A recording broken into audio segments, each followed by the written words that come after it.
Everybody. Today we'll understand about DNA repair mechanism. So first and the foremost, we must know how this DNA will get damaged. DNA damage may happen due to the UV exposure, or maybe at the time of DNA replication, wrong bases may get incorporated, or may it also happens due to the ionizing radiation or any chemicals or alternating carcinogens. So there are four methods of repair of DNA can be done. So repair mechanism following types, that is, one is light dependent repair process, excision repair method, mismatch repair, SOS repair. So all these are four methods are helpful in repairing the damaged DNAs.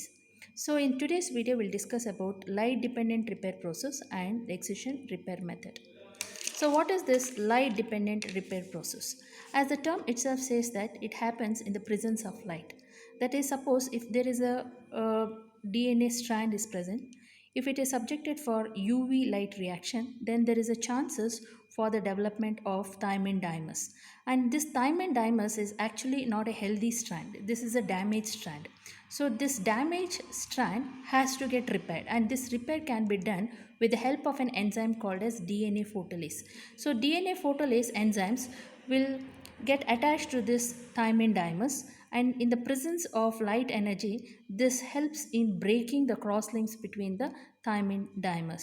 So once the crosslinks is broken between the thymine dimers, this helps in restoring the original structure. So this process is also called as photoreactivation. So it's given by two names, light dependent repair process, or it's also called as photoreactivation. This next one is excision repair process. As the term itself says, excision repair process.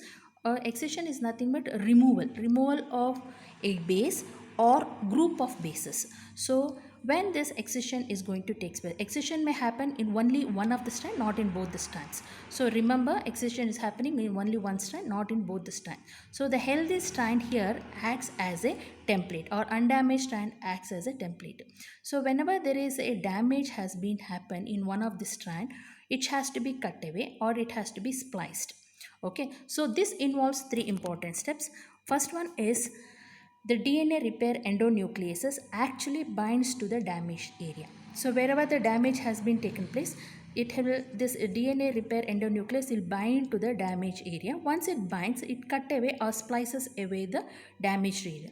Once it is being removed by the DNA repair endonucleases, the next enzyme, that is DNA polymerase, actually synthesizes the stretch of DNA. Using the undamaged strand as a template, it helps in the synthesizing the nucleotides. Once the nucleotide has been synthesized using the template strand, then the next enzyme, that is DNA ligase enzymes, helps in sealing the gaps between the synthesized strand to the ends of the original strand. So here you can make it out, one is the healthy strand, the other one is a damaged strand. As I told clearly, a excision repair process takes place in only one of the strand, not in both the strand.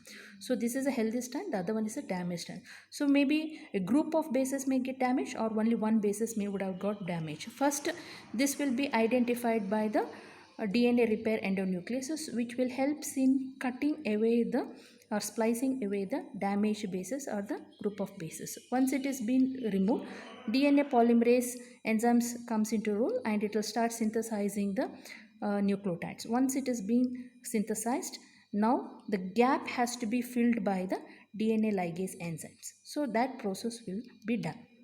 So here in the excision repair system, there are two important systems are present.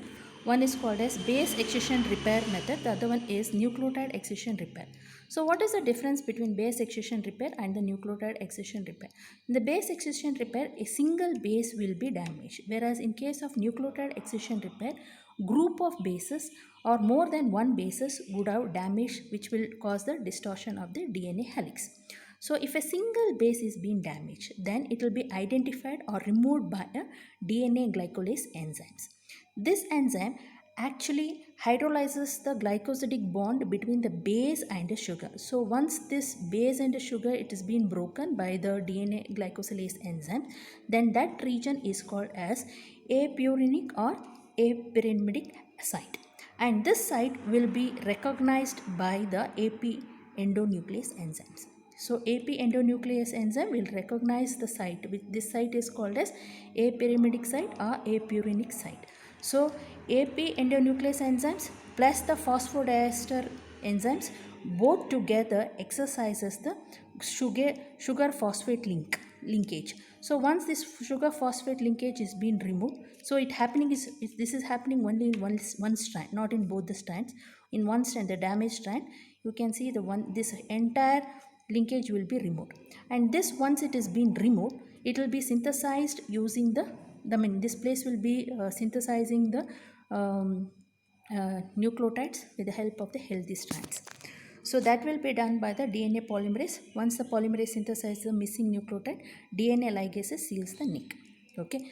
The next one is nucleotide excision repair. In the nucleotide excision repair, as I mentioned earlier, it is more than one bases. If it is damaged in the DNA helix, the entire base has to be removed, and that will be done by an enzyme called as nuclease enzymes, or multi-enzymes complexes will come into role. It removes the many bases which has been damaged. Then once it removes the excision is being done by this nuclease enzyme. Then the next is the DNA polymerase play into a role.